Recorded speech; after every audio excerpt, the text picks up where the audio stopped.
Mejor, A A ver, ver, hola, hola. de esta manera voy a llamar lista. ¿Se escucha, no? Voy a hablar un poco fuerte. Creo que sí, porque Escuchale, pastor. A ver, acá dice,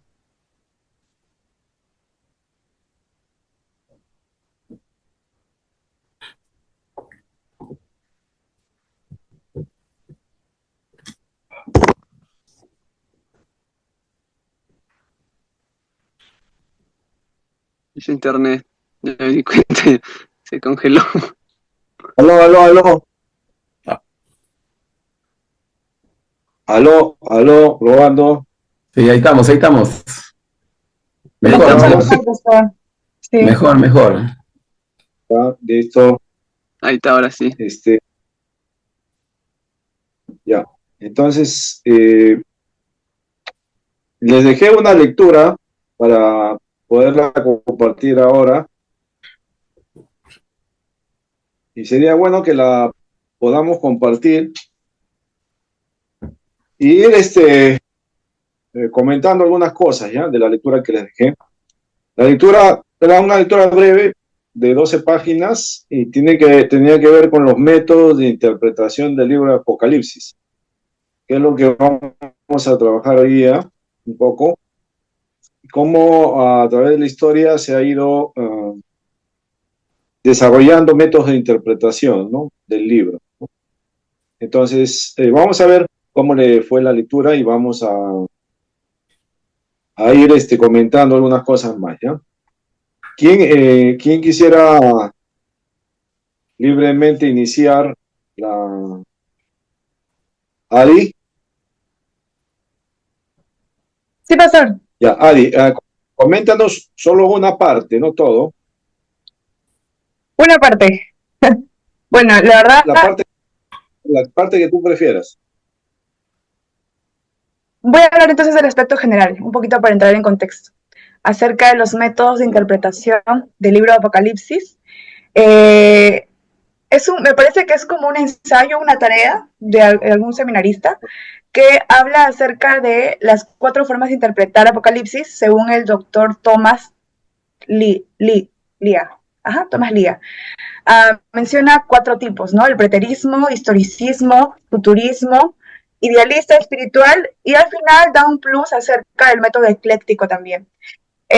Básicamente el método preterismo tiene que ver con un enfoque arraigado en el pasado, o sea que Apocalipsis se va a relacionar principalmente con el periodo en el cual fue escrito el libro, ¿no? O sea, en el contexto en el cual se dio el libro, más o menos en la época pues de Juan, ¿no? Eh, el punto fuerte de este enfoque preterista es que tiene una pertinencia temporal inmediata, ¿no? Que es algo que se utiliza mucho para interpretar no solamente Apocalipsis, sino también muchos libros de la Biblia, ¿no? Entenderlo bajo su contexto inmediato en el cual estaban pasando las cosas que el autor quiere transmitir. El historicismo, que abarca algo más que el pasado, también abarca el presente y el futuro, ¿no?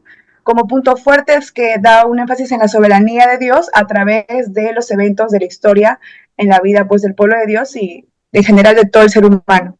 El tercer enfoque futurista, que tiene que ver con una interpretación futura, es decir, para entender Apocalipsis, estos eventos van a pasar en, en el futuro, ¿no? O sea, hace un énfasis sobre la actividad progresiva de Dios en la historia del mundo. Por último, el enfoque idealista o espiritual nos dice que Apocalipsis va a predecirnos eventos futuros, no va a predecir eventos futuros, sino que va a presentar un cuadro de la lucha continua entre el bien y el mal.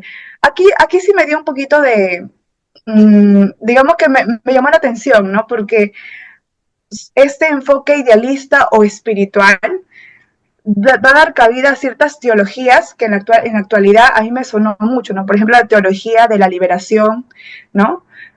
Supuestamente esa teología tiene que ver para los pobres, ¿no? La teología feminista también. Y esto es muy interesante porque este enfoque, ¿no?, de interpretación idealista o espiritual reconoce la presencia de muchos simbolismos, pero muchas veces también estos simbolismos son incorrectamente interpretados y pues genera más bien mayor confusión, creo que en las personas. Uh -huh. Eso, profesor, es lo que podría decir. Bueno, hay más, pero... Ya, está bien. De ahí voy a seguir preguntando algunas cosas. Ya, brevemente, Ari ha descrito, ¿no? Muy breve, lo que es cada método de interpretación.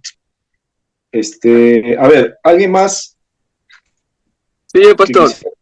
Bueno, A ver, ya le explico. Ya le explicó los métodos, ahora yo le voy a explicar las consideraciones adicionales, lo que también dice ese libro. Bueno, un ya, parte breve también, y también como lo ve el ejemplo en el libro de Daniel, ¿no? Pero ya más adelante se lo voy a explicar. Bueno, en consideraciones adicionales, aquí el autor menciona que nos hace ver cómo que no creo que sea un correcto acercamiento bien en la apolítica bíblica, que con una actitud igual, según el capítulo 14 en el Evangelio de Juan, ahí narra cómo el autor no está muy convencido por lo que Juan escribe, quiere dar otra idea. Por eso el hecho de que muchos intérpretes, eso es lo que comenta en su comentario, por eso es que muchos intérpretes históricos han fallado en aplicar en las entidades simbólicas apostólicas al interpretarlo. O sea, correctamente históricamente el Apocalipsis, como vemos, viene siendo de necesidades vitales, ¿no? Ya que eran como símbolos que no estaban hechos para ser aplicados en cualquier realidad. Y acá el autor lo que relaciona es que se deben aplicar en esta actualidad. Y ahora, como ejemplo, lo relata en el libro de Daniel, como un ejemplo, ¿no? El libro de Daniel acá lo muestra como cuando Daniel escribió las siguientes revelaciones proféticas, que estaba dando un detalle histórico de lo que había en ese evento, ¿no?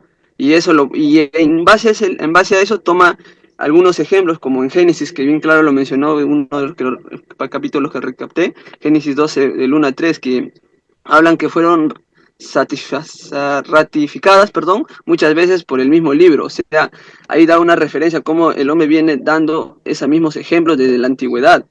Y más allá, por siglos y siglos, después que Dios pueda hacer aquellas promesas en Abraham, claro, aparecieron la nueva de creyentes, a quienes llamaron los herederos de las promesas, según también como cristianos, como bien lo conocemos en Hebreo 6:17, ¿no? Que habla de que por hombre las obras y sus promesas. Así también, por otra parte, la manera que una profecía no debería ser de cumplimiento inmediato era para el pueblo de Dios. Y a mediados de eso, era un prolongado periodo entre promulgación y su cumplimiento. O sea, tenía una normativa de poder cumplirlo, no era así nomás de poder realizarlo y lanzarlo, como se dice, ¿no? Tenía que tener una normativa. Y en base a eso se menciona por último que el erudito de William Johnson, ahí, investigando más el personaje de William, es un erudito que narra cómo la Biblia fue escrita de su perspectiva propia de él, hasta basándose a lo que dije anteriormente con Daniel, relacionando el Apocalipsis, que es quien reconoce la propia forma de visiones. O sea, todas las visiones que hemos visto del Apocalipsis, como era la señalización, las respuestas, eso acá el erudito, William lo rescata. Y cuando la Reforma Protestante hizo su aparición, él constitúa el anticristo, que predicho fue por los profetas y apóstoles. Y por otro lado, es buena saber que la tecnología de otro personaje de Francisco, llamado Francisco Rivera, él por más de 300 años fue modificando y puliéndola hasta entrar en el círculo de protestantes. O sea, él era un excluido de eso. Y para finalizar, lo que he podido ver es que el futurismo y el preterismo constituyen métodos cojos, de interpretación. O sea, no tienen una base profunda para poder iniciar a potestarlo, sino se dejan llevar por otros eruditos que hablan para que así continuar redactando ¿cómo se dice? La misma historia. Eso fue todo lo que quería hablar sobre esa parte nomás ya, ya, está bien, algo. ¿Quién más quisiera Pastor, compartir? pastor, yo Adelante, puedo agregar, pastor. adelante. Ya, si bien es cierto, estamos conociendo acerca de los métodos de interpretación, ¿no?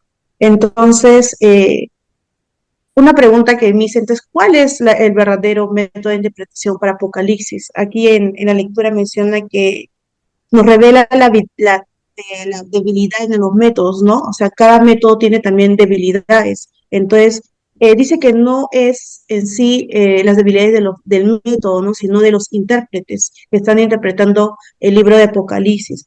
Entonces, en sí menciona acerca de Juan, un versículo, Juan 16:13, que dice, pero cuando venga el Espíritu de verdad, Él los ha él os guiará a toda la verdad, porque no hablará por su propia cuenta, sino que hablará todo lo que oyere y os hará saber las cosas que habrán de venir.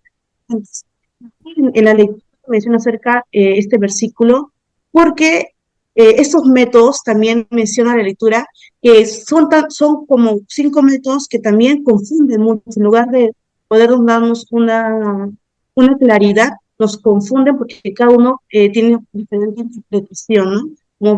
Como hemos visto acerca de que muchos dicen que es en el pasado, otros dicen que es el futuro, pero en la palabra del Señor menciona Juan, ¿no? Que venga el Espíritu de verdad para que nos ayude a poder,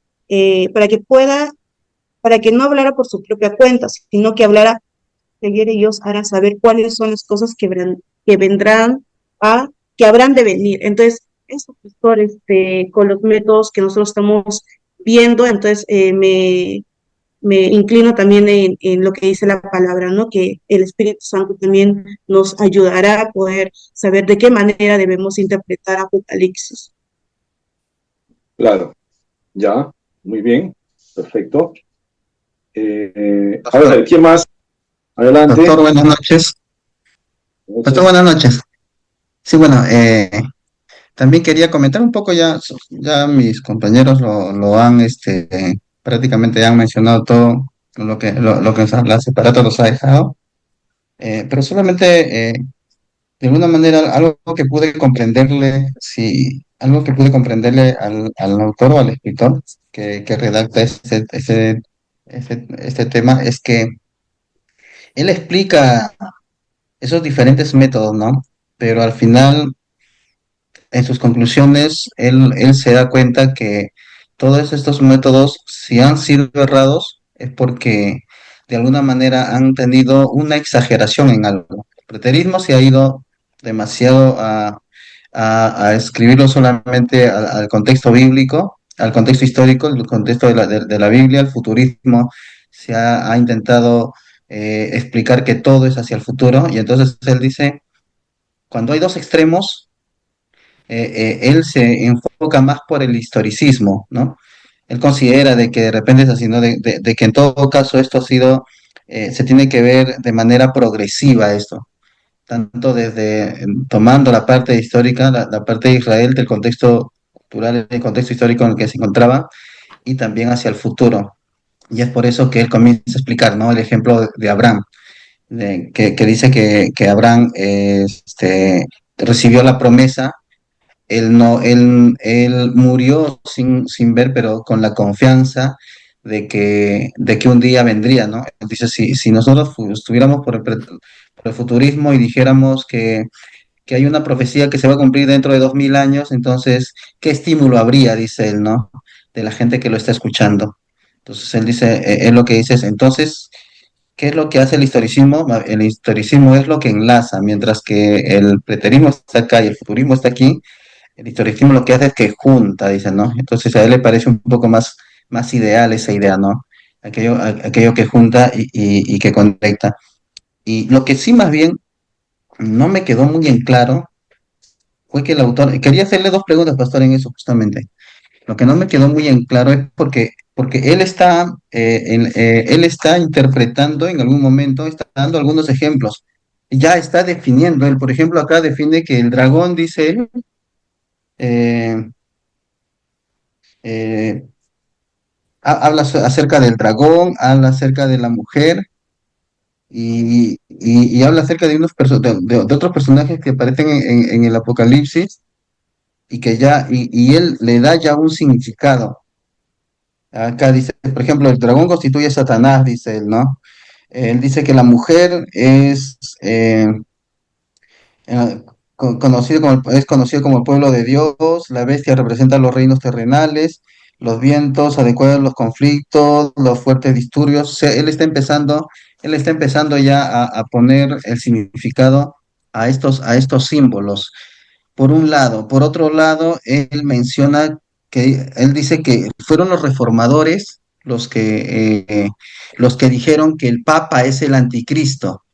Y entonces, para contrarrestar eso, los católicos tuvieron que empezar a formar argumentos, y ahí es donde sale este personaje Rivera y otros, ¿no?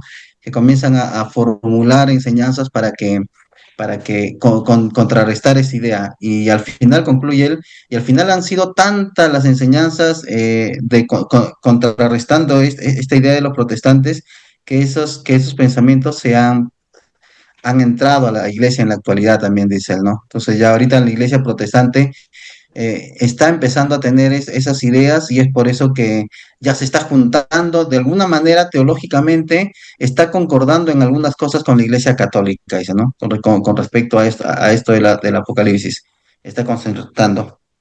Mi pregunta venía justamente cuando yo comienzo a ver este concepto que él tiene, y me doy cuenta de algo, pastor, no sé si estoy errado o no, pero cuando menciona en la última parte sobre las bibliografías, dice Comentario Bíblico Adventista, tomo 4, página 41. Comentario Bíblico Adventista, tomo 4, página 42. O sea, no sé cuál es cuál es el argumento, o de repente que las investigaciones que este escritor trae, porque esas mismas figuras que habla de Satanás, del anticristo, esas nosotros las encontramos en otras sectas. Los adventistas creen en eso.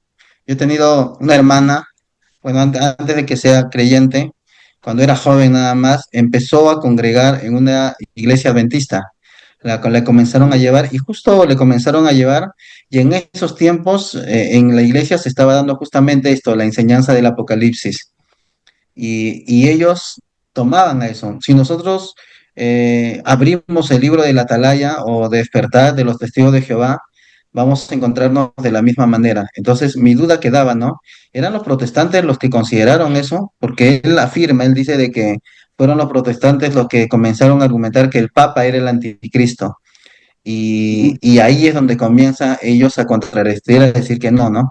Para de alguna manera traer esos pensamientos preteristas, esos pensamientos futuristas, y meterlos en las enseñanzas, y que ahora nuevamente ya la iglesia está nuevamente teniendo, ¿no? La iglesia protestante, por así decirlo, está empezando a concordar doctrinalmente de alguna manera con los católicos, y por eso que se está viendo últimamente ya esa unión, ¿no? Entonces, no sé si yo lo he entendido bien esa parte o no, pero bueno, eso es lo que pude comprender, pastor. Ya, muy bien, Julio. Ahora vamos a comentar lo que mencionas sobre la bibliografía, y también sobre lo que él dice sobre un poco la historia de la interpretación, futurista sobre todo, ¿no? Y el papel de la reforma en cuanto a también la interpretación del Apocalipsis, ¿no? A ver, antes de dialogar sobre eso, ¿alguien más que quiera compartir algo? ¿Alguien está ahí? Voy a ver. Pastor, Voluntariamente. Igual le voy a llamar, ¿eh? ¿podría opinar? Sí, sí, ¿quién está hablando? Yo, Iván, pastor. Iván, adelante, Iván. Pastor, yo quería comentar la parte que me llamó al final, cuando habla del libro de Daniel como ejemplo, porque Daniel en sus últimos capítulos tiene visiones de muchos eventos que van a acontecer, como si fuera un mini apocalipsis, por así decirlo. Y la manera de interpretarlo fue una interpretación como el historicismo. Entonces, por ejemplo, cuando habla de la cabeza de oro, se refiere a un imperio. Cuando habla de leopardo con alas, también se refiere a otro imperio. Entonces, como que son eventos que iban a ocurrir en un tiempo determinado, con la interpretación del historicismo, del historicista. Y así el autor de todo de toda esta lectura está de acuerdo que de esa manera es como se debería interpretar también el Apocalipsis, como un evento amplio, como un evento que ha pasado, que también está pasando y que también es algo que va a pasar. y que por lo tanto no es algo muy lejano, sino que también está pasando, nos da esperanza de algo que va a pasar, y también asimismo le dio esperanza a la iglesia primitiva en ese entonces. Y él, bueno, resalta en diferentes situaciones, como ahí también menciona algo de la Reforma, que la manera en que se interpretó, en que se debe interpretar es el historicismo, como que esa es la manera más completa y correcta, comparada con el preterismo o el futurismo, que habla como solamente para el pasado, solo para el futuro. Como que abarca todos los tiempos del historicismo. Y bueno, y así el autor de esa lectura considera que es la manera tal vez más completa y más apropiada para interpretar el Apocalipsis también, de la misma manera. Muy bien. Gracias, Iván. Gracias. Ya. Muy bien. ¿Alguien más? Pastor, buenas noches. Henry. Y presente, pastor, justo como ya también mis compañeros habían comunicado, hay un poco de dudas para mí entre lo que son futurismo y idealista. Y también viene a ser los históricos, ¿no? Bueno, pero quisiera un poco dar mi punto también lo que he entendido de que se ha leído. Historicismo acerca de la historia de aquellos tiempos, ¿no? Para que se iba a desarrollar para la iglesia primitiva, ¿no? Ese es este libro que se iba a cumplir. En el caso de históricos, es lo que se iba a cumplir desde que fue escrito el libro hasta terminar el plan de Dios, pues, y entre ellos todos los eventos que describe, ¿no? El libro. Y futurismo está hablando, bueno, acerca de también parte de lo que dice el historicismo, pero más en el sentido de las cosas que se van a cumplir, ¿no? Tal cual lo dice, ¿no? Es literal. Idealista también, pero habla más en lo espiritual. Entonces, yo me he puesto a pensar, ¿no? ¿Cuál de los cuatro podemos asumir que podemos interpretar de la mejor manera, ¿no? Entonces, escuchando también a mis compañeros, creo que están optando un poco en base al historicismo, creo. Y también, creo yo también, así, de lo que Dios ha hecho en la iglesia primitiva, ¿no? Está haciendo y también hará, ¿no? Y algo también que se compara con el libro de Daniel, que describe también ahí, ¿no? De todas las simbologías. Eso quería aportar, pastor.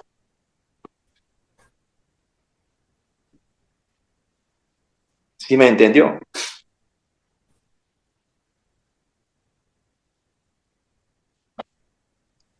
Está muteado, pastor. ¿Alguien más? ¿Alguien más que quisiera compartir? Sí, entendí. Pastor, buenas noches. Daniel. Buenas noches, pastor. Realmente, hablando de las escuelas, cada uno tiene su punto débil, pero también tiene sus puntos buenos, ¿no? Donde entre las cuatro nos ayudan a comprender un poco más amplio el libro de Apocalipsis, porque en realidad el libro de Apocalipsis es un libro todavía aún no del todo comprendido al 100%, ¿no? Eso es lo que yo creo, porque cada escuela interpreta de diferente manera, pero te da también un conocimiento un poco más amplio para poder entender en conjunto a las cuatro escuelas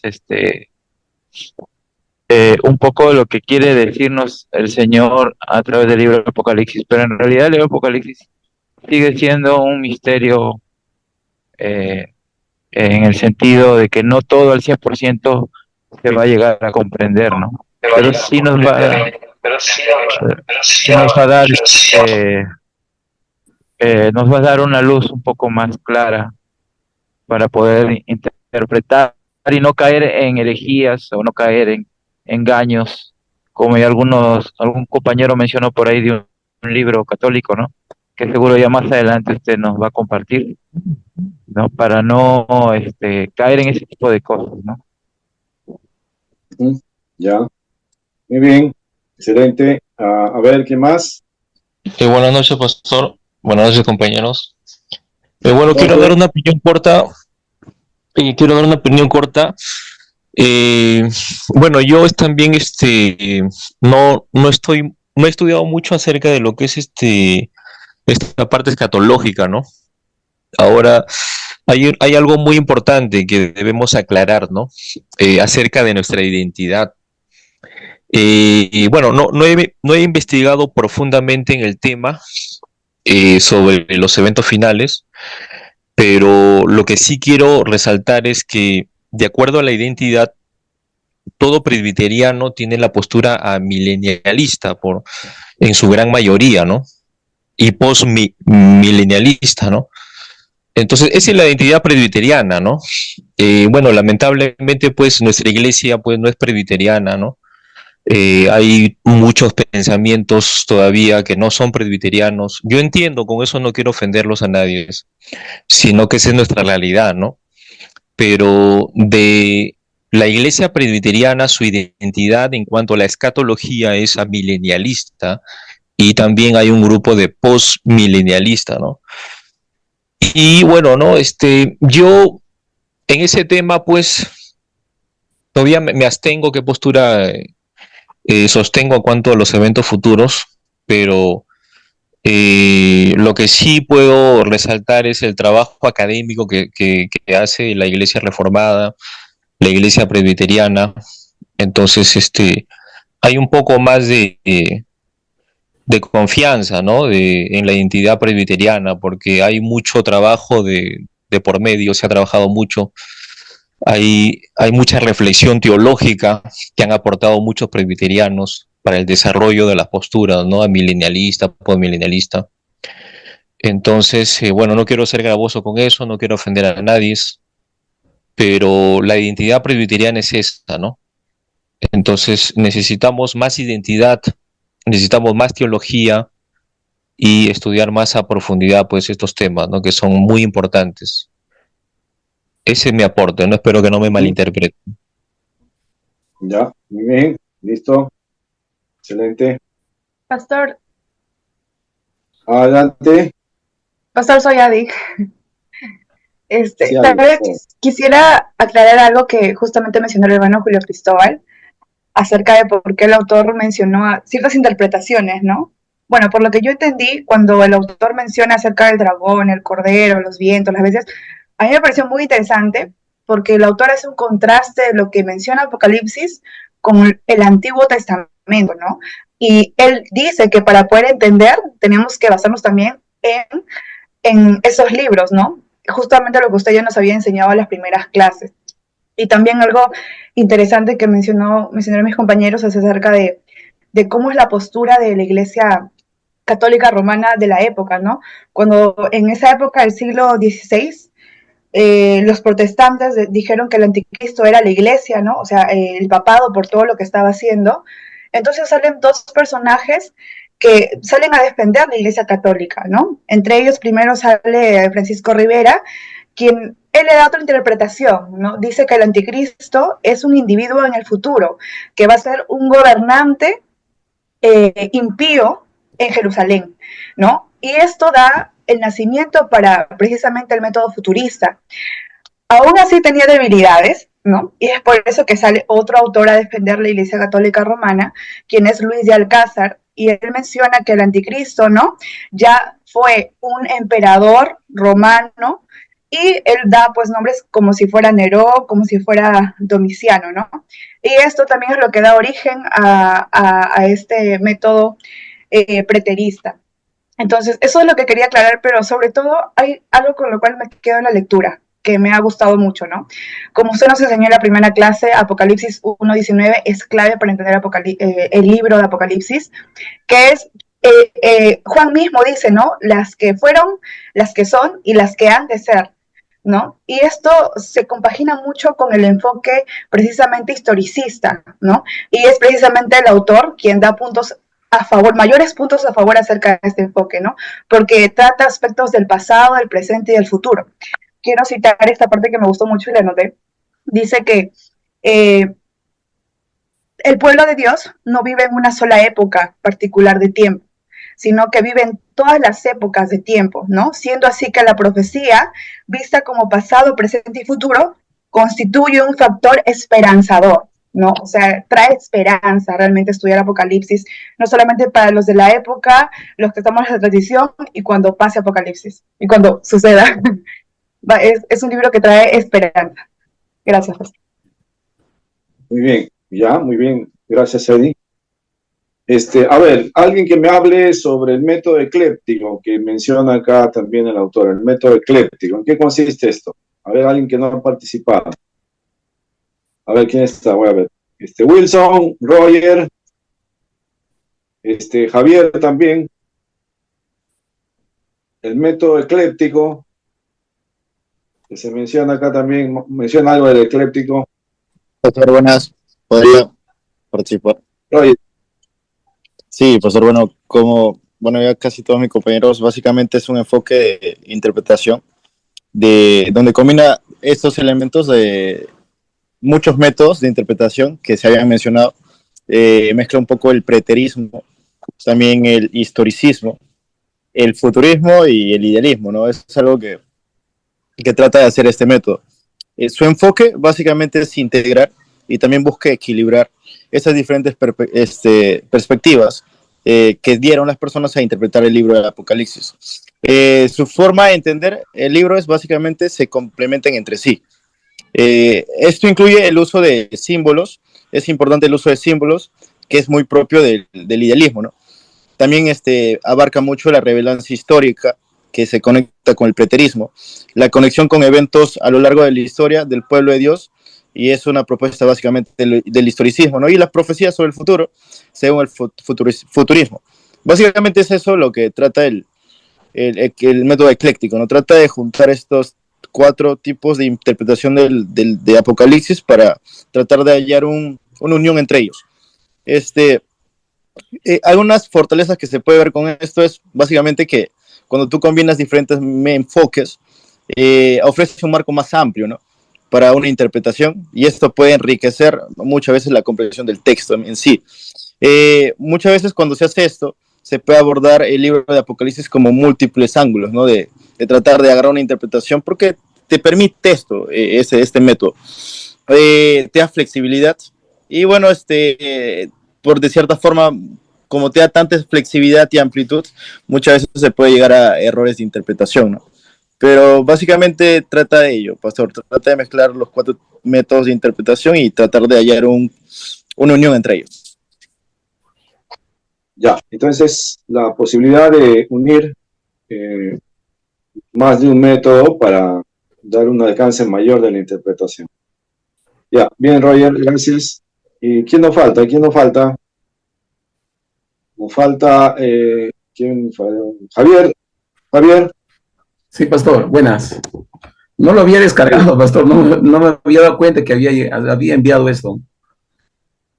Ah, no lo habías visto. No lo había notado, ¿verdad? Que me sorprende, pero sí había revisado en otras lecturas los 4 métodos, pero lo que hace este autor está muy interesante, muy interesante. Más bien le preparo un resumen para la siguiente, si me concede unos minutos. Ya, entonces, ya si no lo ha podido, lo dejamos ahí. Sí, gracias, pastor. Bien, no hay problema. Ya, entonces ya, Wilson.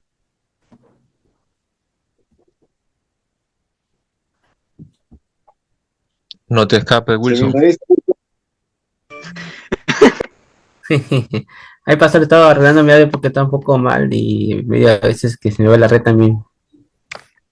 Bueno, los 4 puntos de esta nota, que prácticamente de un estudiante de su anotación de apunte, son muy importantes porque nos hacen ver de diferentes perspectivas, ¿no?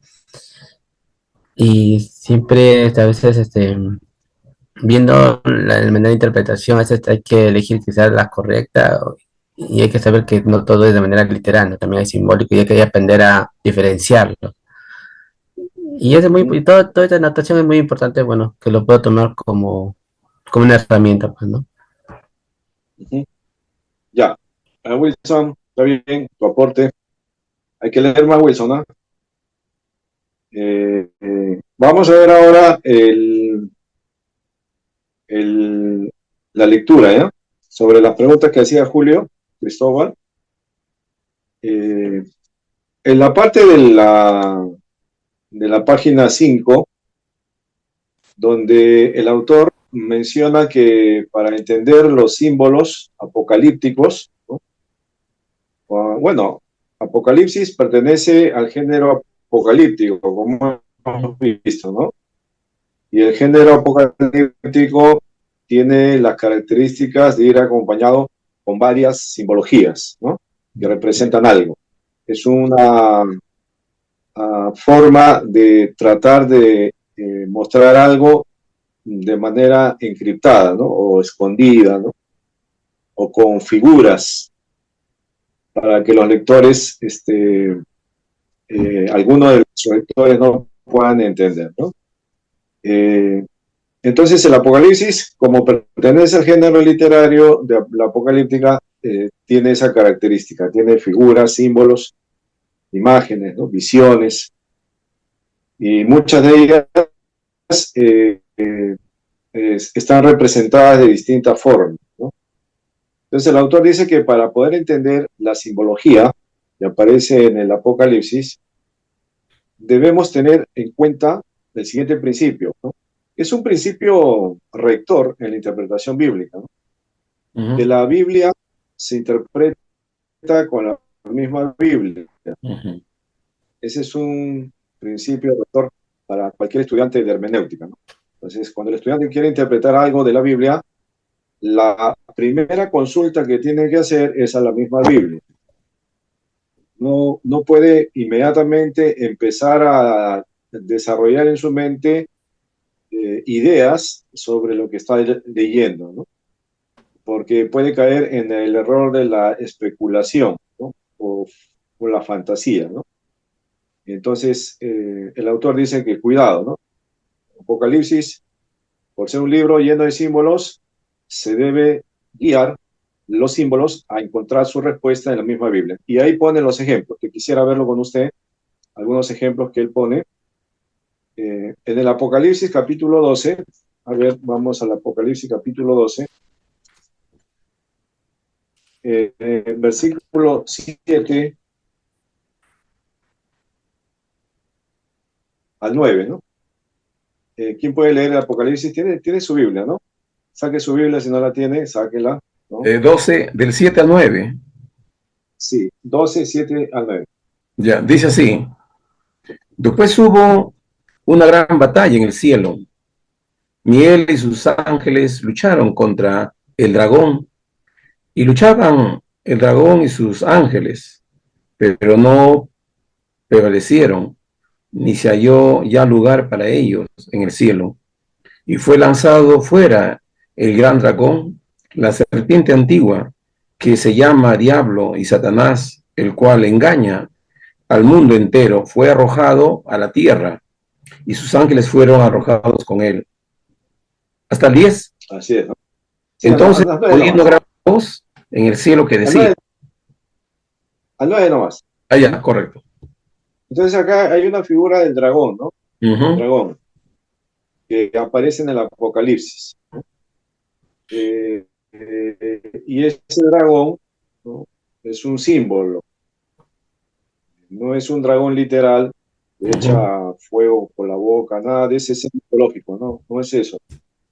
Sino es un símbolo que representa a un ser espiritual, que lo están poniendo en esa figura, ¿no? Y ese ser espiritual, la misma Biblia lo dice, pues, ¿no? No tengo que ir a fantasear ni a otro lado. Ahí nomás está la interpretación. ¿Quién es ese dragón? Es la serpiente antigua, ¿no? ¿Quién es la serpiente antigua?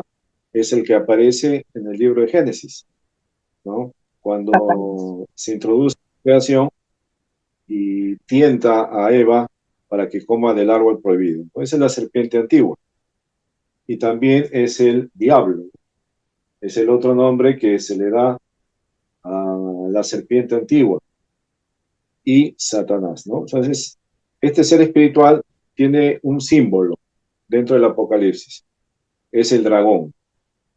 El dragón en toda la apocalíptica de Juan es Satanás, ¿no? Pero también tiene otros nombres, que se le conoce como el diablo o la serpiente antigua, ¿no? Tomando la referencia en Génesis. Entonces, no he tenido que romperme la cabeza para tratar de descifrar o interpretar quién es el dragón. Sencillamente, siguiendo la lectura, el contexto y teniendo en mente ya algunos libros del Antiguo Testamento, puedo darme cuenta que se trata de Satanás, ¿no? Un ser espiritual. Entonces, a Satanás se simboliza como un dragón, ¿no? Ese es el símbolo que se le da a Satanás. Ahora, hay otro símbolo que aparece, ¿no? En el capítulo 4 y 5, ¿no? Capítulo 4 y 5, ¿no?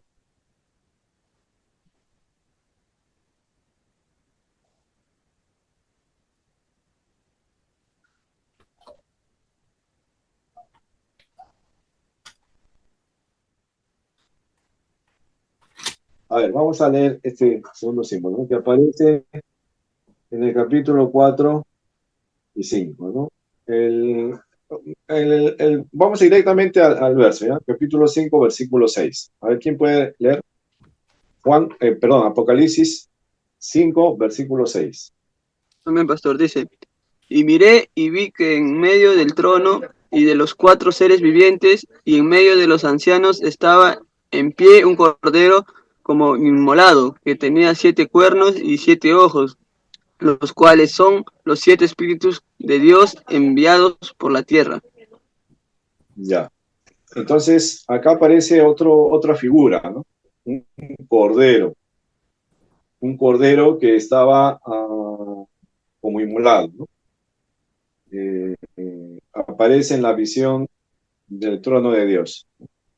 Entonces, acá hay un nuevo símbolo que que Juan está describiendo, un cordero, ¿no? Entonces, ¿quién podrá ser ese cordero? Inmediatamente tengo que ir a las referencias de otro libro para que me dé un poco más de luz, ¿no? Un poco más de luz para descubrir quién es ese cordero. Y usted, como ya ha estudiado, ¿no? Ya Hebreos 7:14 lo dice, pastor. A ver, Javier, ¿puedes leer ese versículo? Sí. Hebreos 7:14, ¿le puedo leer, pastor? Por favor. Dice de esta manera. Dale. Porque manifiesto es el que nuestro Señor vino de la tribu de Judá, la cual nada habló Moisés tocante al sacerdocio. Perdón, hebreo. Es Juan 1:29. Allá también. Juan 1:29. Ya, correcto. Sí, Juan 1:29. Sí, el Evangelio de Juan. Sí, sí. Capítulo 1:29. Sí. El siguiente día vio Juan a Jesús que venía a él y dijo, he aquí el Cordero de Dios que quita el pecado del mundo. Entonces Juan escribe y registra lo que Juan el Bautista dijo acerca de Jesús, ¿no? ¿Cómo lo llamó Juan el Bautista? El Cordero de Dios. El Cordero de Dios, ¿no? Entonces, Pastor, en la teología... Una pregunta. Sí. Aquí nos hace ver personajes, pero también no olvidemos escenarios que también hay que tener en cuenta. Ajá. Son escenarios que también hay que considerar con otros libros. Así es. Justamente eso estamos tratando de hacer, ¿no? En la teología de Juan, Juan escribe el Apocalipsis y describe la visión del trono de Dios y dice que ve un cordero, ¿no? Como inmolado junto al trono de Dios. Entonces, hasta ahí nomás lo deja. Él no dice, literalmente no dice quién es, ¿no? Sin embargo, en el Evangelio de Juan se lee ya con más claridad que Juan el Bautista llama a Jesús el Cordero de Dios que quita el pecado del mundo, ¿no? Entonces, ese Cordero que Juan está viendo es Jesucristo. Jesucristo es el Cordero. Entonces, ese es el símbolo que se le aplica a Jesús en el Apocalipsis, ¿no? Y en la teología de Juan también, el Cordero. Entonces, cuando leamos parte de lo que, cuando aparece este símbolo en el Apocalipsis, el Cordero, está hablando del Hijo de Dios, ¿ya? El Cordero. También menciona, por ejemplo, a la mujer, ¿no? Cuando aparece una mujer, en el Apocalipsis capítulo 12, aparece la figura de una mujer, ¿no? Bueno, vamos a ver el verso directamente, capítulo 12, 12:1, ¿no? A ver, ¿quién lo puede leer?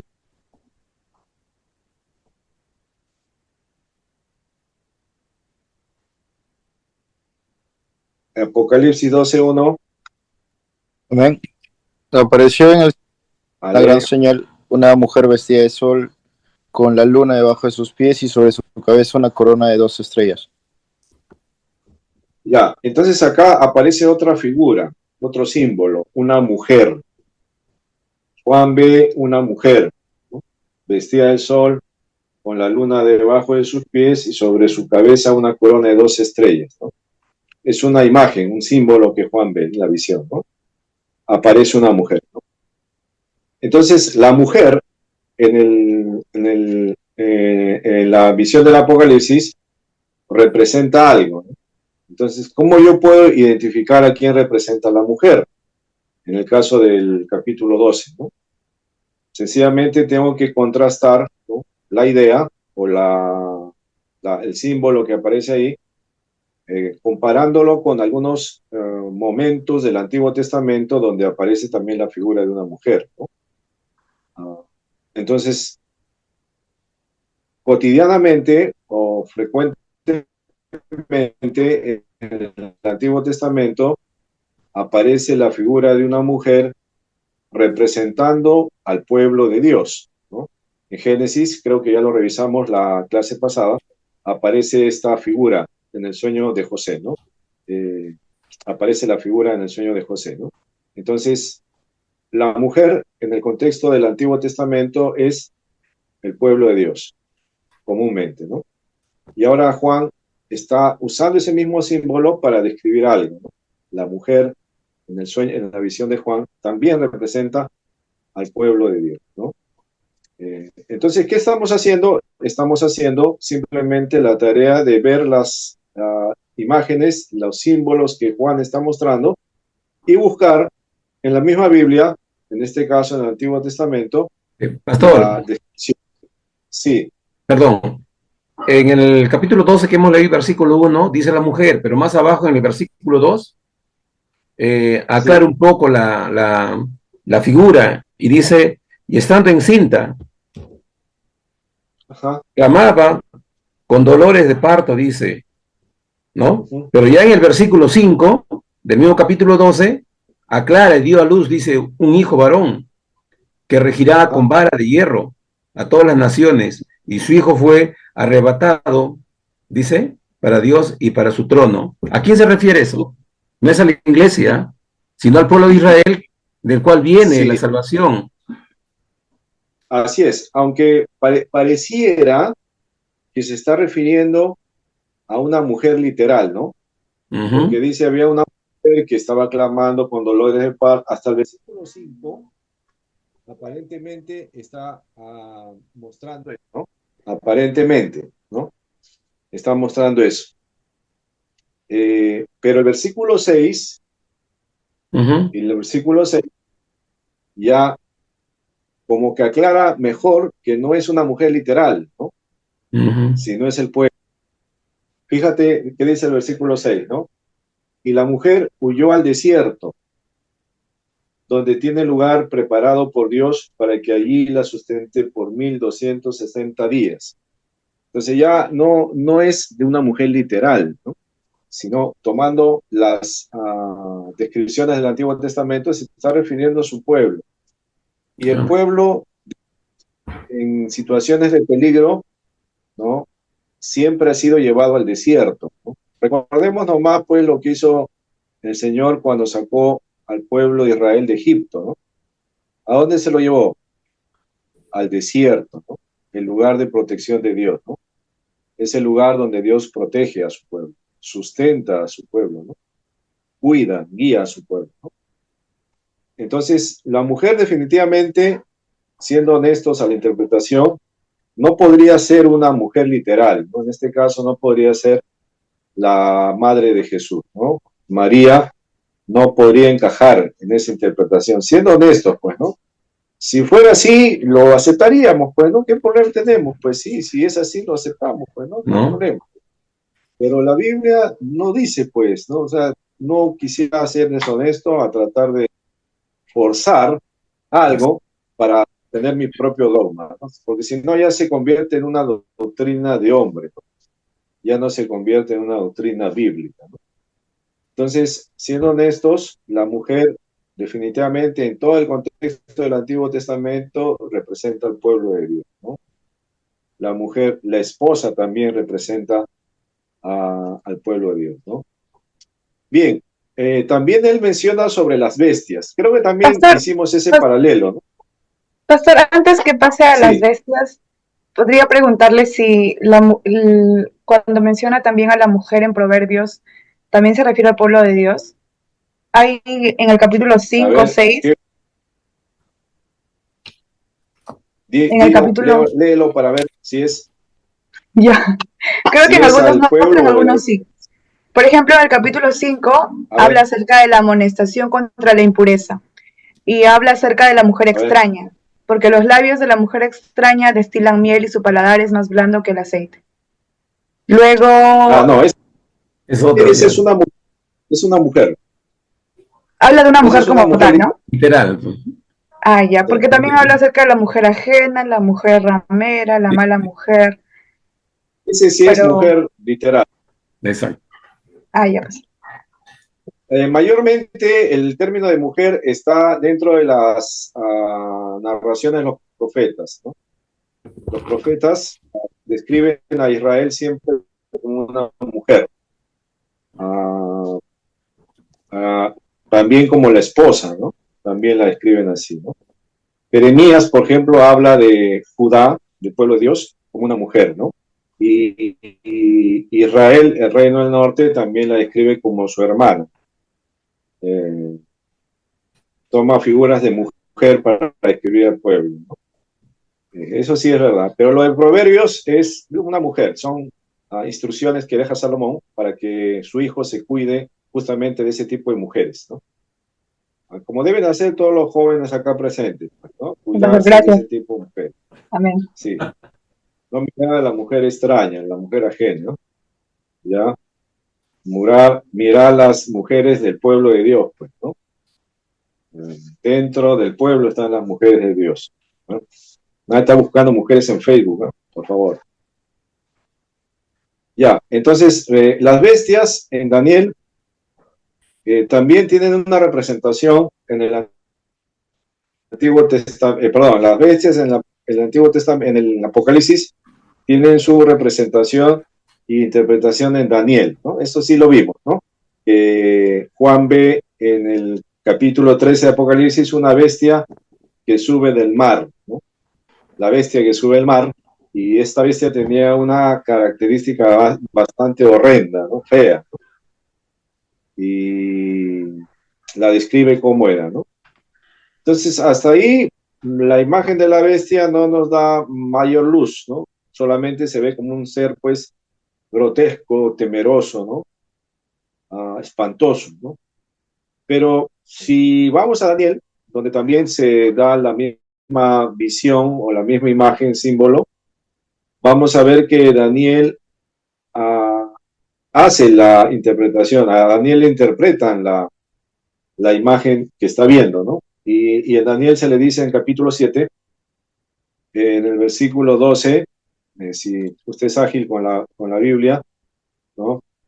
En Daniel 7, versículo 17, le dice ahí, pues, ¿no? Le interpreta, ¿no?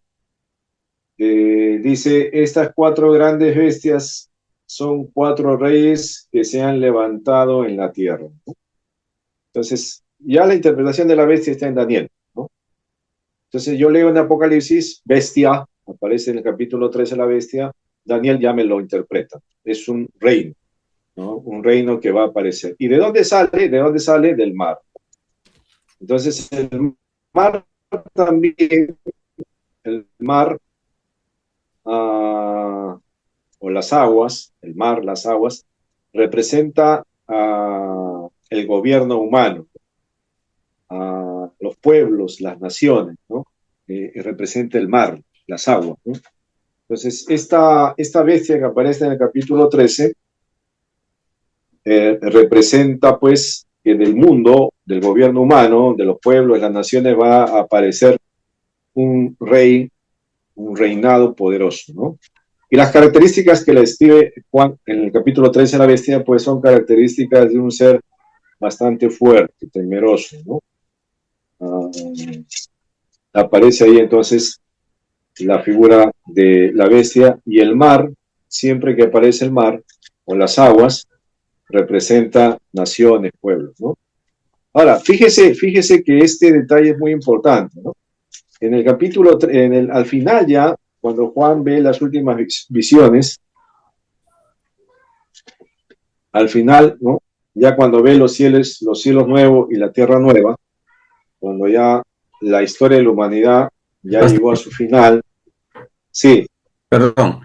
Sí. Con relación acá a la bestia y lo que los métodos interpretativos que se ha leído, hay una mención hay una parte donde dice de que de acuerdo al tiempo, en ese tiempo dice que el anticristo eran los papas, ¿no? Para ese tiempo la interpretación escatológica daban a entender al papado, ¿no? Y de ahí se levantan teólogos de la Iglesia Católica Romana para defender posturas. Pero ya para nuestro tiempo, 2025, mira, ya se ve más claro, ¿no? Para entenderlo, ¿no? Y no es el Papa, es un líder que se va a levantar. Ya, bueno, sí, pues ahora vamos a ver lo que pasó en la Reforma, ¿no? Ya, muy bien, gracias. Que también fue la pregunta de Julio, ¿no? Entonces, el autor menciona estos paralelos, ¿no? De símbolos en el Apocalipsis, siempre guiarlos para encontrar su correcta interpretación dentro de la misma Biblia, ¿no? Como yo decía, el mar, ¿no? Era la figura de los pueblos, las naciones, el gobierno humano, ¿no? Y cuando Juan ve la visión final ya del cielo nuevo y la tierra nueva, cuando ya son hechas nuevas las cosas, ¿no? Estamos entrando ya en la esfera de la eternidad, ya estamos glorificados, vamos a entrar a disfrutar de la eternidad con Dios. Juan ve algo, ¿no? En el versículo 1 del capítulo 21. Interesante, ¿eh? Mire cómo ahora, teniendo ya en mente lo que este símbolo representa, ahora puedo entenderlo mejor lo que Juan está viendo. Mire el verso 1 del capítulo 21, ¿no? A ver, ¿quién puede leer ese versículo? ¿Ah? Apocalipsis 21, 1.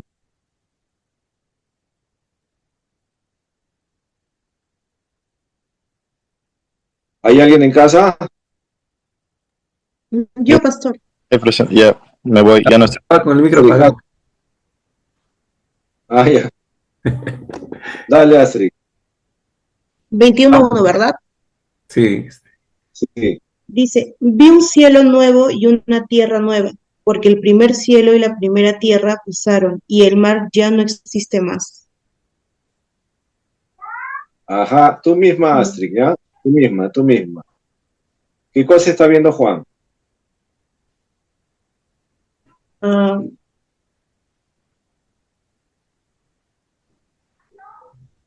Nuevo Jerusalén. Verso 1, ¿no?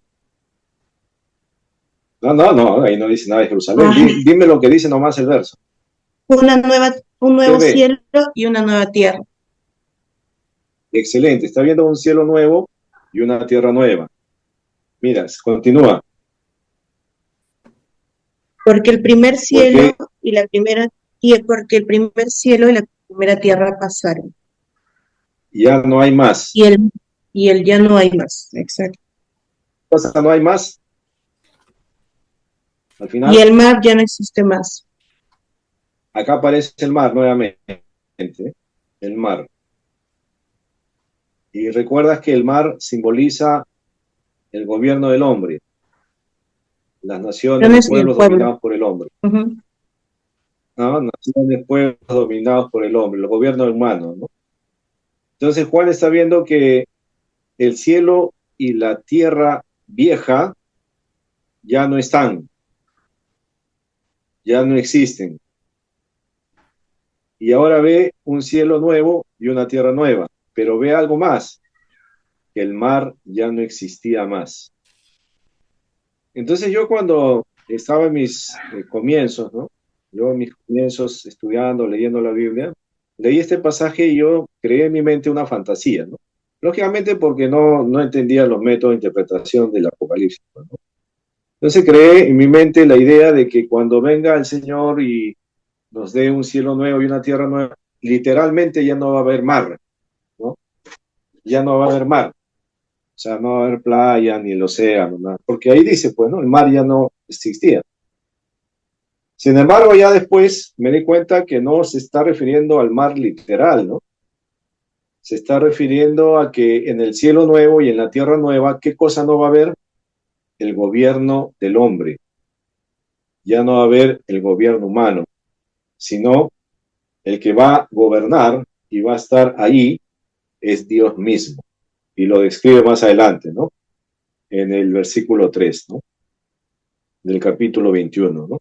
Entonces ahí se ve que el que va a gobernar ese cielo nuevo y la tierra nueva ya no es el hombre, sino lo va a gobernar Dios, ¿no?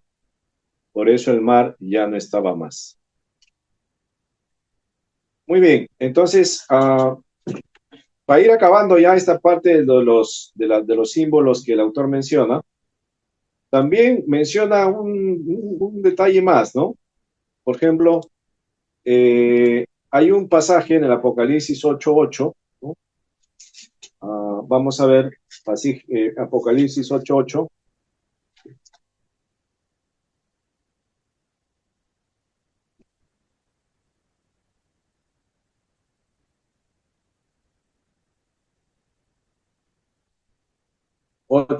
¿Quién puede leer Apocalipsis 8:8? A ver. Dice así: el segundo ángel tocó la trompeta, y como una gran montaña ardiendo en fuego, fue precipitada en el mar, y la tercera parte del mar se convirtió en sangre. Ya. Entonces, Juan, ¿qué cosa está viendo? Dice que está cayendo, ¿quién? Una gran montaña está cayendo, ¿no? Él dice, una gran montaña ardiendo en fuego está cayendo. Y fue precipitada en el mar. Acuérdese, ¿no? Ya sabe lo que es el mar, ¿no? Ya sabe lo que es el mar, ¿no?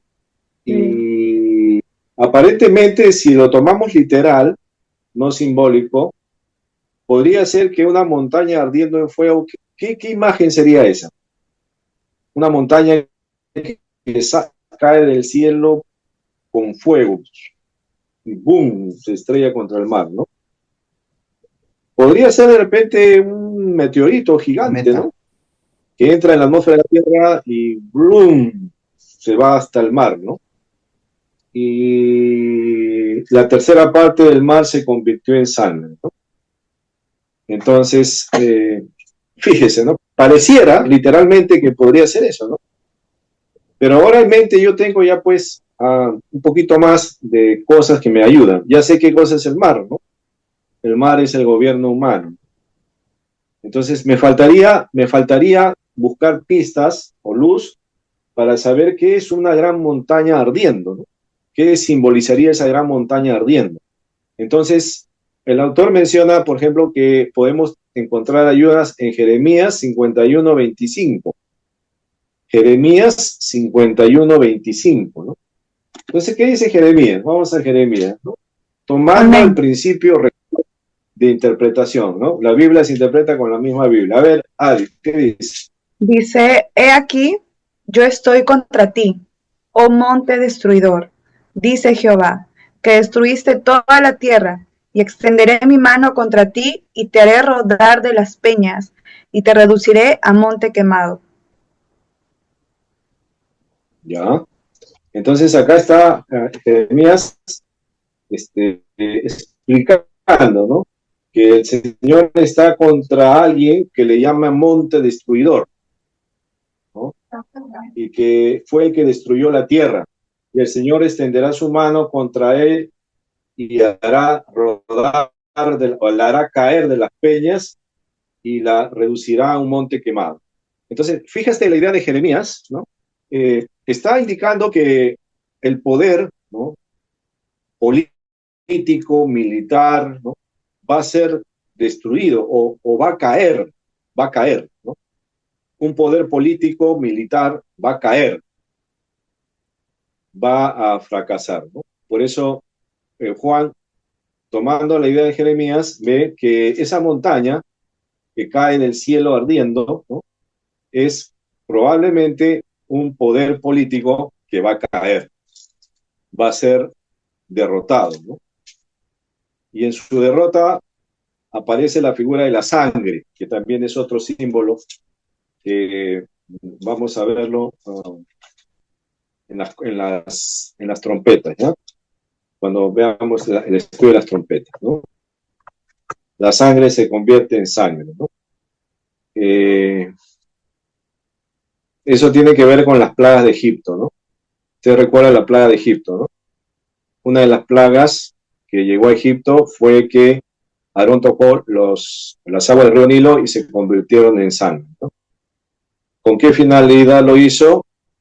Con la finalidad de que Faraón deje ir a su pueblo, ¿no? Hacer caer a Faraón, ¿no?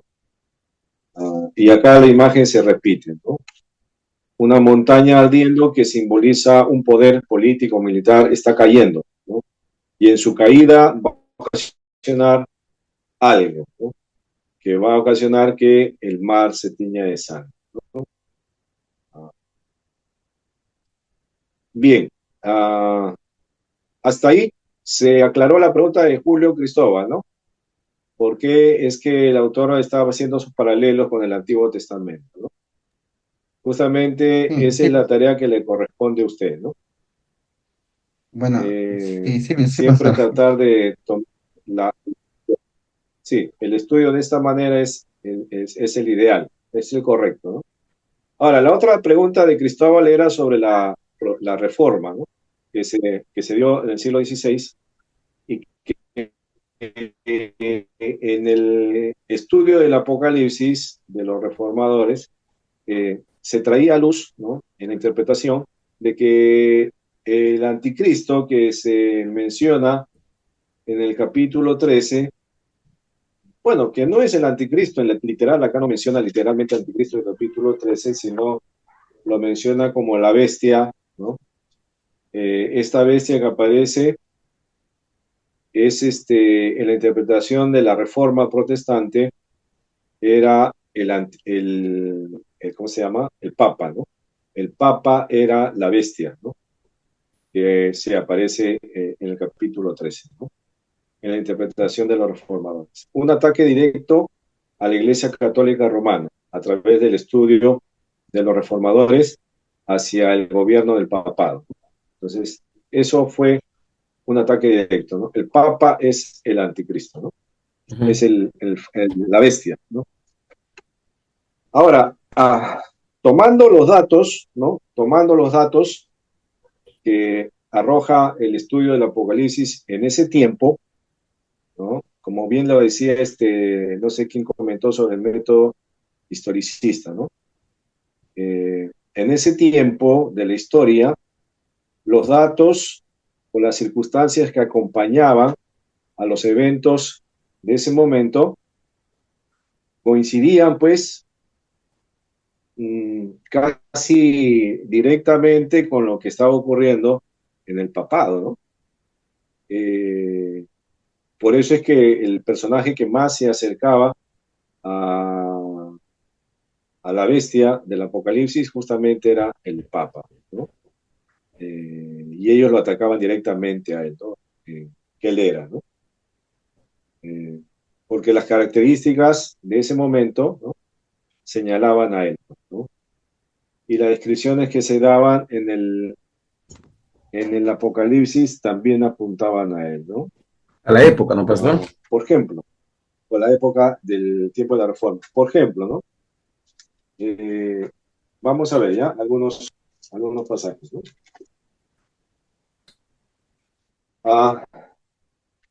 Capítulo 17.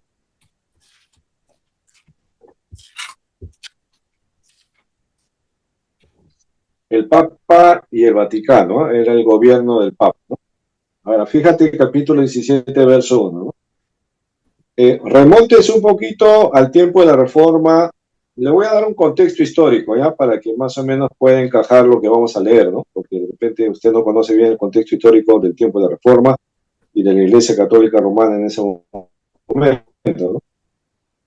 En ese momento de la Reforma, ¿no?, protestante, la Iglesia Católica era el gobierno que dirigía no solamente la parte espiritual religiosa, sino también dirigía la parte política de los pueblos, ¿no?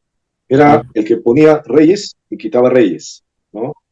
Era la autoridad máxima, era el gobierno, digamos, principal de todo el mundo conocido en ese entonces, ¿no? Entonces tenía un poder bastante grande, ¿no? Ejercía autoridad sobre las naciones, ¿no? Entonces, cuando Juan ve el capítulo 17, verso 1, mire cómo ve Juan esta imagen, ¿no? Fíjese, 17:1, a ver, léalo. Apocalipsis, perdón, Juan no, Apocalipsis 17:1. Amén, pastor. Dice, vino entonces uno de los 7 ángeles que tenían las 7 copas y habló conmigo diciéndome, ven acá y te mostraré la sentencia contra la gran ramera, la que está sentada sobre muchas aguas. Es un símbolo. Entonces, está hablando acá, ven acá y te mostraré la sentencia contra la gran ramera, ¿no? Y esta gran ramera está sentada sobre muchas aguas. Ya usted sabe lo que son las aguas, el mar, las aguas, ¿no?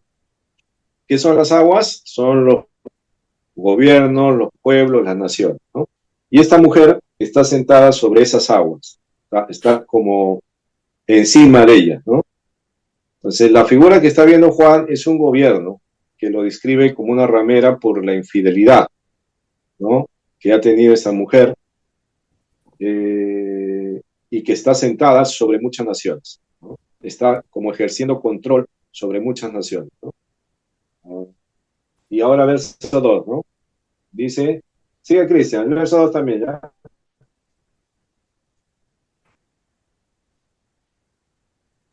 Ya, el verso 2 dice, con la cual han fornicado los reyes de la tierra y los moradores de la tierra se han embriagado con el vino de su fornicación. Ya. Entonces esta mujer, la gran ramera, ha fornicado, ¿no? Ha sido infiel, tomando contacto con todas las naciones, ¿no? Y en el tiempo que aparece la Reforma, la Iglesia Católica estaba en una situación de corrupción, ¿no? Estaba en una situación de corrupción. Había entrado en una degradación total, moral, espiritual, de todo, ¿no? Estaba totalmente corrompida la iglesia en ese momento, ¿no? Entonces, en la lupa de los reformadores, lógicamente, las pistas daban ahí, pues, ¿no? Apuntaban ahí. ¿Quién es la gran ramera? Pues se sienta, la mujer es el lugar donde está gobernando, el Vaticano, ¿no? La iglesia en su conjunto está gobernando, ¿no? Y el que dirige todo es la bestia, que es el Papa. Una más, ¿ya? Una más. A ver.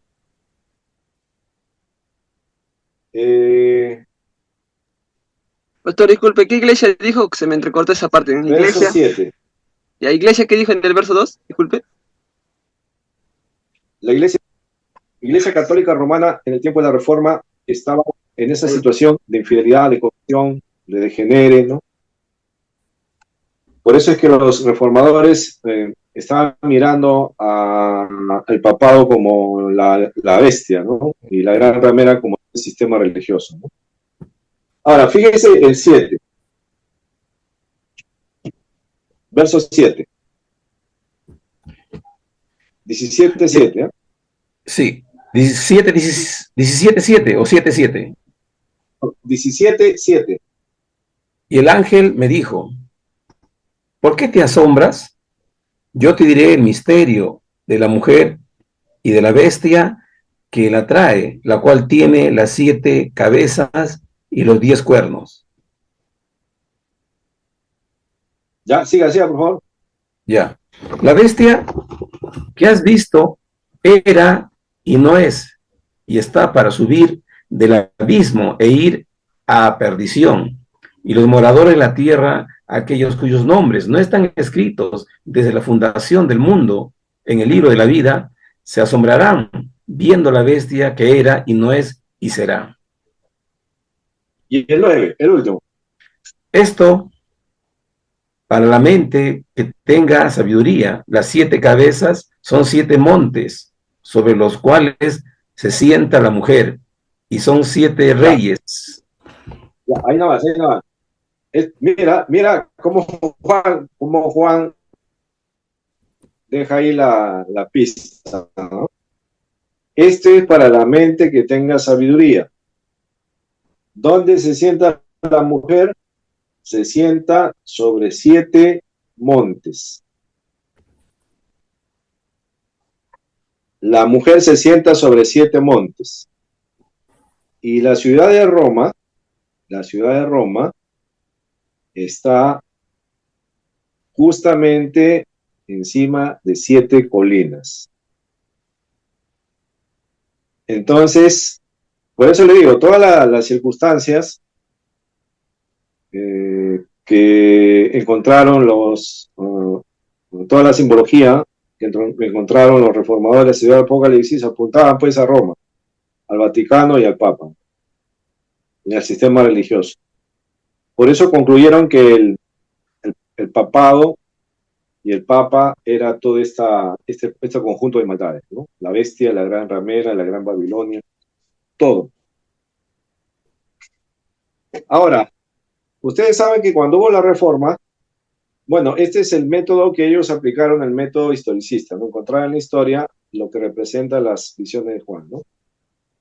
En la reforma se sacó a luz toda la corrupción que hubo en la iglesia, ¿no? Ya, pero también luego de la reforma vino la contrarreforma. La contrarreforma es la respuesta de la Iglesia Católica a lo que decían los reformadores, ¿no? Su defensa, pues, ¿no? Y la contrarreforma se dio en varios aspectos, ¿no? Uno de esos aspectos fue el arte, ¿no? El arte se empezó a desarrollar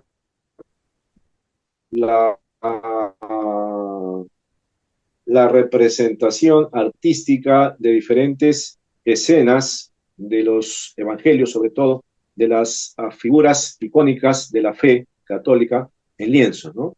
Aparecieron grandes artistas, ¿no? Como Miguel Ángel, lo que hizo grandes obras de arte haciendo representaciones pictóricas de los íconos católicos, ¿no? Íconos religiosos, ¿no? Y eso llamó mucho la atención de la persona, ¿no? Esa fue una respuesta a la reforma. La contrarreforma apuntó en el arte. Pero también la contrarreforma se fue por la literatura. La literatura también empezaron a producir libros, ¿no? Para defender. Y astutamente aparecen estos dos personajes que ustedes ya han leído, que eran jesuitas, ¿no? Los jesuitas que aparecen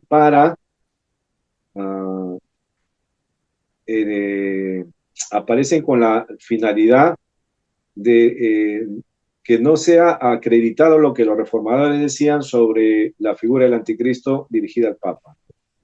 Tratan de desviar la atención de la gente para que no tome en cuenta esa interpretación, pues, ¿no? Que estaban haciendo sobre el Vaticano, el Papa y todo el sistema religioso.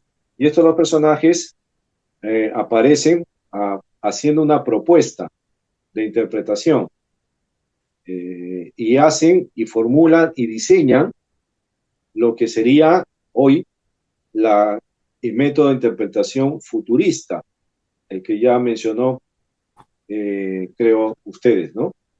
El método de interpretación futurista tenía esa intención.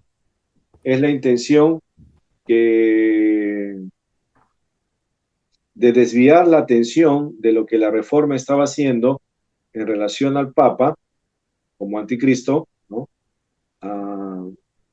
Y dirigir la atención a una interpretación nueva, que los eventos que el Apocalipsis está escribiendo no están dirigidos a situaciones actuales, sino están dirigidos a situaciones futuras.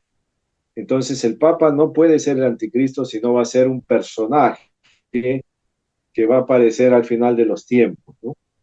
¿Con qué idea? De simplemente quitar la atención de la interpretación histórica que estaban haciendo los reformadores, ¿no?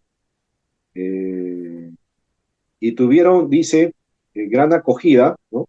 Francisco Rivera y Luis Alcázar tuvieron, al comienzo no tuvieron gran acogida, ¿no? O sea, no se les tomó muy en cuenta. Sin embargo, ¿no? Esta interpretación entra en auge o en moda o en interés al principio del siglo XIX, ¿no? O sea, casi 300 años después de la Reforma, toma interés en los círculos protestantes, ¿no?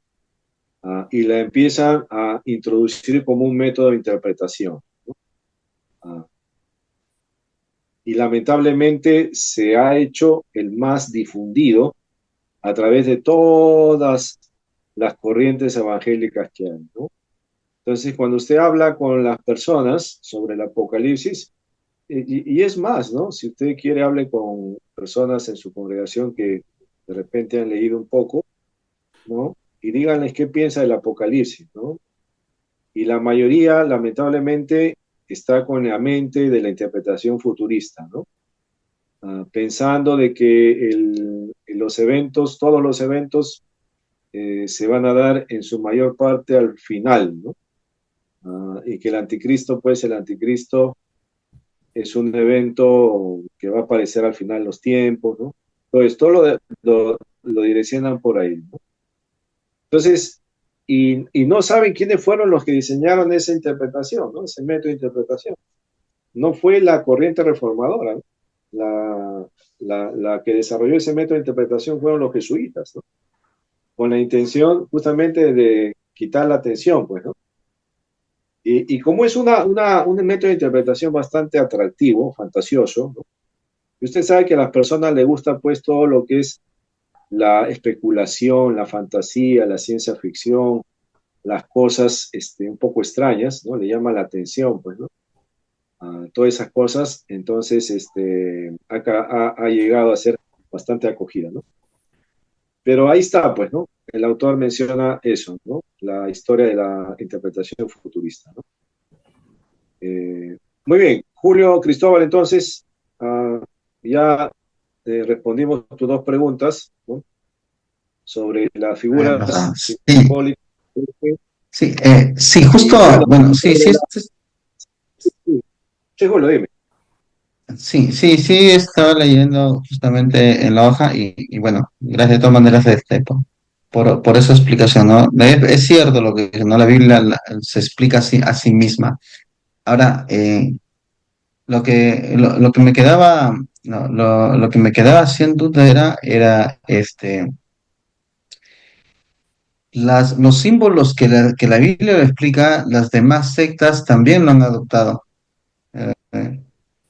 Los adventistas tienen una manera de interpretar el Apocalipsis, pero diríamos entonces, en todo caso, concordamos con ellos porque ellos también interpretan a esas figuras, las interpretan de la misma manera. ¿Cómo ¿cómo podríamos Eh, distinguir? O sea, ¿cómo distinguir esos, nuestra interpretación correcta del Apocalipsis? Eso es por un lado, ¿no? ya, ¿Cómo podríamos distinguir nuestra interpretación del Apocalipsis con respecto de las demás sectas, considerando que ellos también tienen eso? Por ejemplo, los testigos de Jehová ahorita, ellos siguen considerando todavía que la Iglesia Católica es la gran ramera. O sea, ya, ellos sí lo así es. mencionan, ¿no? Ellos dicen que sí, sí, el anticristo. O sea, mantienen esa postura que en un inicio la iglesia protestante lo dijo, ¿no? Ahora, el otro caso es si es que después de tantos años nosotros evaluamos lo que los reformadores, los primeros reformadores pensaron sobre el anticristo, diríamos se proyectaron, pero decimos entonces ahora, pero bueno, fue una proyección que ellos tuvieron, ¿no? No podemos afirmar exactamente que la Iglesia Católica es el anticristo en la actualidad. Entonces, estamos viendo que ellos también propusieron cosas que al final de repente no era exactamente o sea, no era exactamente lo que la Biblia explicaba. Entonces, ahora en la actualidad, por ejemplo, en la iglesia se han levantado varios pensamientos. Hace, hablando de este tema del anticristo y todos estos acontecimientos finales nada más, en los años 90, cuando aparece la Comunidad Económica Europea, la mayoría de las iglesias concertaban en que ya se había levantado, ¿no? El anticristo y ahí estaban, ¿no? Los 10 países, sucede en Bruselas, y que había una computadora llamada La Bestia y todo eso. En la actualidad existe esta corriente que están hablando acerca de la Agenda 2030. Ahora ya no es no es el tema de los años 90, de la Comunidad Económica Europea, del euro, de, de, eh, de eso, sino ahora ya lo están proyectando, diciendo como a la Agenda 2030 y que Ujú. para al parecer el año 2030 va a haber algo especial. Entonces, o sea, siempre está habiendo proyecciones. ¿Cómo distinguir nosotros nuestra interpretación del Apocalipsis, pastor? Ya, justamente el método historicista es el método que más se ajusta a una interpretación más conservadora. Lógicamente el método futurista no responde, como ya sabemos sus antecedentes, y siendo honesto con la interpretación futurista, hay cosas sí que tienen su lugar en el futuro, ¿no? Pero no todo, pues, ¿no? En cambio, el método historicista eh, es en los periodos de la historia, las condiciones y las circunstancias siempre se han acomodado y pareciera que el apocalipsis se está dando en ese momento. La bestia, la ramera, el falso profeta, ¿no? Los apocalipsis, en su gran mayoría, apunta ahí, ¿no? Por ejemplo, en el tiempo cuando la persecución estaba fuerte, ¿no? En ese momento, para ellos era su apocalipsis, ¿no? Para ellos era su apocalipsis, porque Nerón, el emperador Nerón y los que siguieron, ¿no? Para ese tiempo era la bestia para ellos, ¿no? Ellos eran la bestia, ¿no? Y la gran ramera y la Babilonia era el gobierno Roma y el gobierno romano, ¿no? Entonces, cuando, digamos, la iglesia vence, ¿no? Por medio de la aceptación como iglesia oficial del imperio, ¿no? Y toma control la iglesia ahora sobre el imperio como una religión más, o como la religión oficial, ¿no? Entonces, se ve claramente que la iglesia ha triunfado, ¿no? Sobre Roma. Y al comienzo se ve que Roma era la que le perseguía, pero luego vemos que la iglesia triunfa sobre Roma tomando control. Entonces, el apocalipsis ahí ya se dio prácticamente, pues, ¿no? Porque la iglesia triunfó y el sistema de oposición, de persecución, murió, cayó, ¿no? fue derrotado. El Armagedón se dio, el Cordero venció, ¿no? Y ahora han tomado reinos para gobernar, ¿no? Entonces, el Apocalipsis se dio. Y es más, uno de los historiadores, Eusebio de Cesarea, que escribe pues su obra Historia Eclesiástica, que es la primera obra literaria, histórica de la Iglesia, ¿no? Después del libro de los Hechos, libro que continúa es Historia Eclesiástica, es el que está más cercano a los acontecimientos que ocurrieron, ¿no? En ese libro se relatan muchas cosas que en Hechos no continúan, ¿no? Por ejemplo, qué pasó con los apóstoles, con los demás apóstoles, con las correspondencias que hubieron, ¿no? Cómo se combatió las primeras sectas. Todas esas cosas, Eusebio de Cesarea las narra, ¿no? Y también narra, ¿no?, cómo la iglesia triunfó sobre el Imperio Romano, ¿no?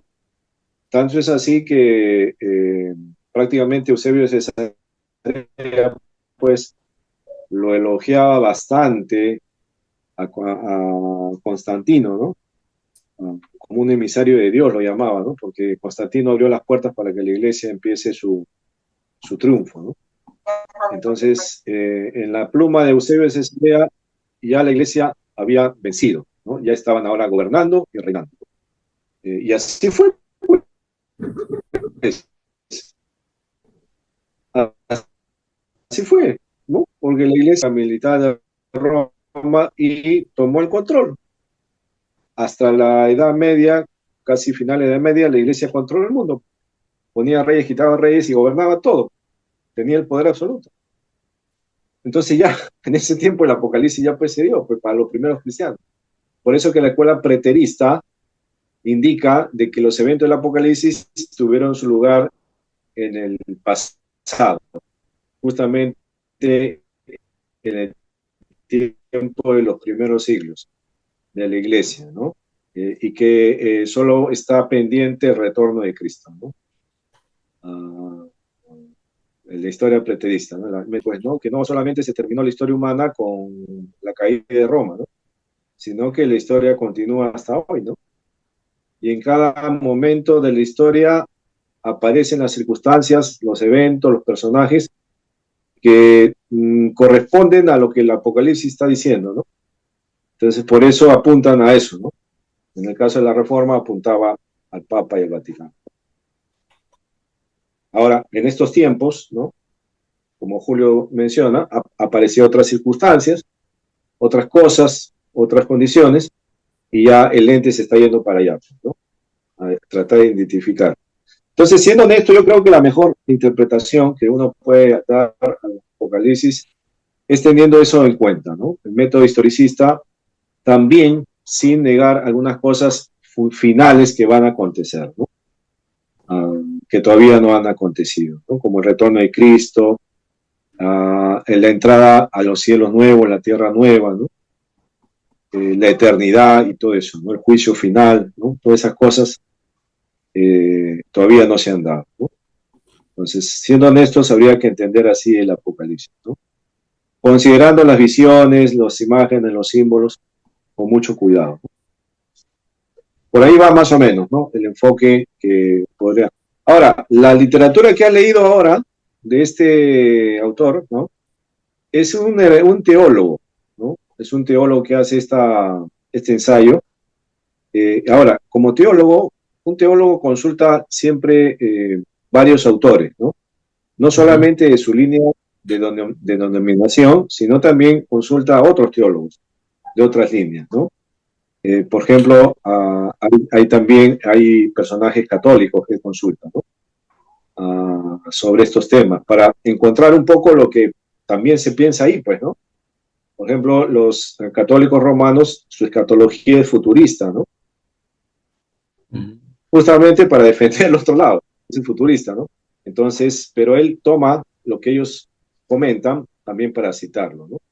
Los adventistas también tienen su teología relacionada a los eventos finales, futuristas también son, pero más ellos descansan en los escritos de Elena White, en su comprensión del Apocalipsis, ¿no? Hay algunas diferencias, pero ellos más se basan no en una hermenéutica correcta como la que estamos tratando de demostrar, sino más se trata en lo que su profeta, ¿no?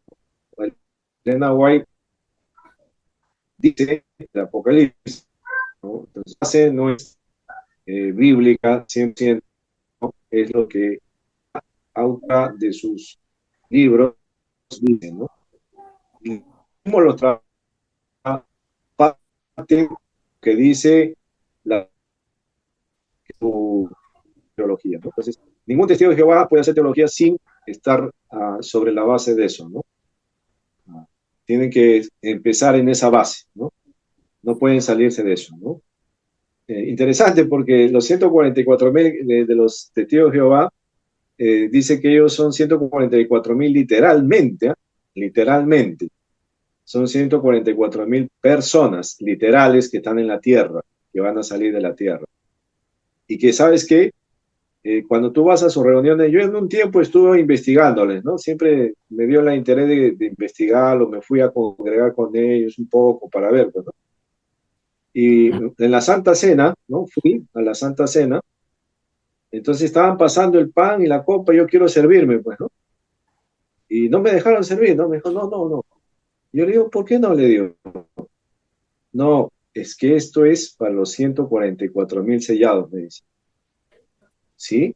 ¿Y quiénes son? Le digo, no, acá no hay ni uno, solo están, ya se va a completar, me dijo el número, en ese tiempo, ¿no? Que yo estaba yendo cuando estaba joven, ya hace más de 25 años, ¿no? ¿Qué tiempo era, pastor? ¿En qué año era eso? Intriga. Falta todavía, pues. Hace 25 años más o menos atrás, 30 años ya. Bastantes años, ¿no? Y me dijo que el número de 144.000 ya se iba a completar. Entonces, finalizando su servicio, yo le dije, ¿no?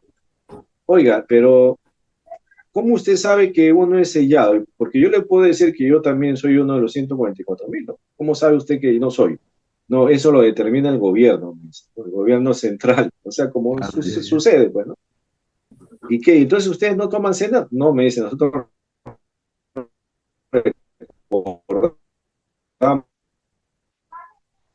no más. O sea, hacen la cura del pan en la copa y sirve.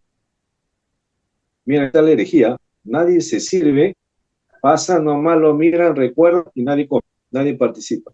Solo los 140. Está totalmente distorsionada, claro, ¿no? Pero ese es su punto de partir y así interpretan sus imágenes del Apocalipsis. Y otras cosas más, que son bastante contrarias a la verdad, ¿no?